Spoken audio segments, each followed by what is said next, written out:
చాలామంది సెక్స్లో టైమింగ్ లేదు సార్, నేను ఇలా వెళ్తాను, ఇలా వీర్యం బయటికి వచ్చేస్తాను. మా ఆవిడ చాలా ఇబ్బంది పడుతుంది సార్. ఆమె చాలా సందర్భాలు చెప్పి అలసిపోయింది, కానీ నాకు ట్రీట్మెంట్ లేదనుకొని చాలామంది డాక్టర్ల దగ్గర తిరిగాను సార్, కానీ సెక్స్లో టైమింగ్ పెరగట్లేదు సార్. సెక్స్లో టైమింగ్ తగ్గటానికి ముఖ్య కారణాల్లో హస్తప్రయోగం చేసే వాళ్లకు మనం హస్తప్రయోగం మనల్లో చాలామంది హస్తప్రయోగం చేస్తూనే ఉంటారు. ఎవరికి అలవాటు ఉంటుందో హస్తప్రయోగం చేయడం, వాళ్ళకి టైమింగ్ కూడా తగ్గిపోతుందండి. మగతనం తగ్గుతుంది ఎలాగో, అలాగే టైమింగ్ కూడా తగ్గుతుంది. ఇప్పుడు బాగా 10 సంవత్సరాలు లేదా 5-6 సంవత్సరాలు హస్తప్రయోగం చేసి పెళ్ళికి వెళ్తే టైమింగ్ తక్కువ ఉంటుందండి. టైమింగ్ తక్కువ ఉంటుంది, స్టెమినా తక్కువ ఉంటుంది, పర్ఫార్మెన్స్ యాంగ్జైటీ కూడా రావచ్చు.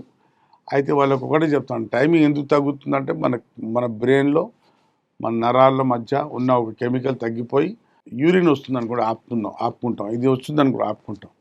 వీర్యం వెళ్ళిపోతుంది అనుకోండి, ఎప్పుడు సక్సెస్ అప్పుడు ఆపుకోలేకపోతాం.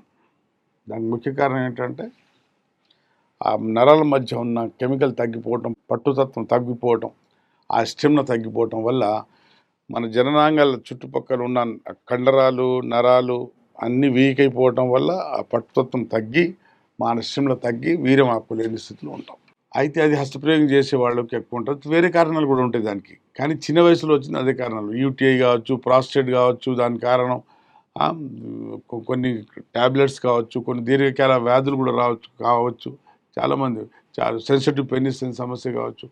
దేనివల్ల అయినా టైం పెంచుకోవచ్చు. సెన్సిటివ్ పెనిస్ ఉన్నా, మీకు ప్రీమాచ్యూర్ ఎజాకులేషన్ ఉన్నా, శీఘ్రస్ఖలన సమస్య ఉన్నా, మళ్ళీ ఆ కెమికల్ పెంచుకోవచ్చు, ఆ పట్టుతత్వం టైమింగ్ పెంచుకోవచ్చు. విన్నారు కదండి. మీకు శీఘ్రస్ఖలన సమస్య ఉంటే, తొందర వెళ్ళిపోతుంది, భార్యకు తృప్తిపరచలేకపోతున్నారు, మనోవేదన, కుంగుబాటు గురి అవుతున్నారు అనుకుంటే దాన్ని బాధపడాల్సిన అవసరం లేదు. దానికి చక్కటి పరిష్కారం ఉంటుందని యునాని మందులు వైద్యంతో, వనమూలికలతో శాశ్వతంగా సమస్యతో బయటపడవచ్చు.